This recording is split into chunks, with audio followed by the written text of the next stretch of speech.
Hai sahabat liputan6.com, balik lagi nih sama Afia Irunisa di headline liputan6.com episode 28 Oktober 2021. Headline hari ini adalah ada rencana tes PCR nih diwajibkan untuk seluruh moda transportasi. Lantas seperti apakah plus dan juga minusnya? Simak informasi selengkapnya.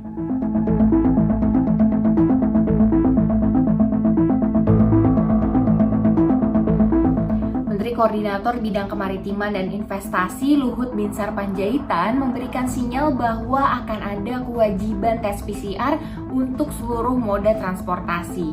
Nah, langkah ini tuh diambil guna mengantisipasi lonjakan kasus yang terjadi pada libur Natal dan juga Tahun Baru 2021. Luhut memprediksi akan ada kenaikan mobilitas pada masa libur Nataru.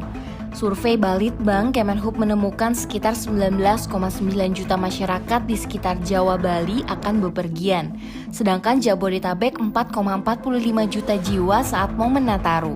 Peningkatan pergerakan penduduk ini jika tanpa pengaturan protokol kesehatan yang ketat akan meningkatkan resiko penyebaran kasus.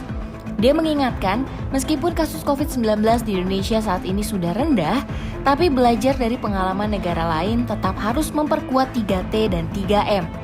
Ini supaya kasus tidak kembali meningkat, terutama menghadapi periode libur Nataru. Kewajiban menyertakan hasil PCR ini sebagai upaya menyeimbangkan relaksasi yang dilakukan pada aktivitas masyarakat, terutama di sektor pariwisata.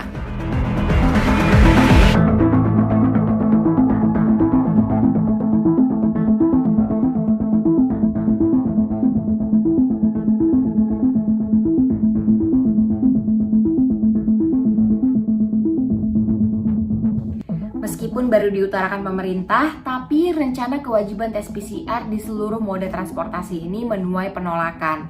Karena dinilai membebani masyarakat sebab tes PCR itu kan tarifnya nggak murah alias mahal.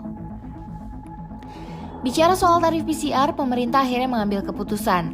Tarif batas atas PCR resmi diturunkan jadi Rp275.000 di wilayah Jawa Bali dan Rp300.000 di luar wilayah tersebut. Hasil pemeriksaan PCR juga sudah harus keluar dalam waktu 1 kali 24 jam dari waktu pengambilan. Ini diumumkan oleh Dirjen Pelayanan Kesehatan Kementerian Kesehatan Abdul Qadir.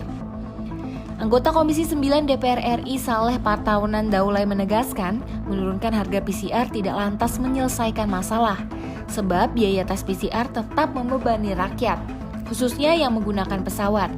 Menurutnya, tidak semua orang yang naik pesawat memiliki dana berlebih. Masih banyak orang yang merasa berat dan beban membayar tes PCR. Saleh pun meminta evaluasi kebijakan wajib PCR bagi penumpang pesawat segera dilakukan, sebab tes PCR tidak menjamin sepenuhnya bahwa penumpang aman COVID. Sementara itu, dari sekian banyaknya penolakan, menurut epidemiolog kebijakan wajib PCR di sektor transportasi justru dinilai sangat tepat. Epidemiolog dan peneliti senior Kamaluddin Latif ini berpendapat bahwa ini merupakan bagian dari proses screening dalam upaya pengendalian pandemi COVID-19.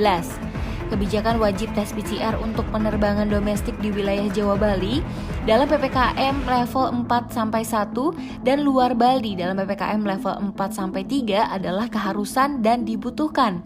Bahkan, dia justru sangat menyarankan screening tes PCR harus berlaku pada semua jenis moda transportasi, baik udara, laut, dan juga darat. Nah, itu dia tadi headline liputan6.com hari ini. Selamat melanjutkan aktivitas. Afi pamit dulu ya. Stay safe and stay healthy. Bye!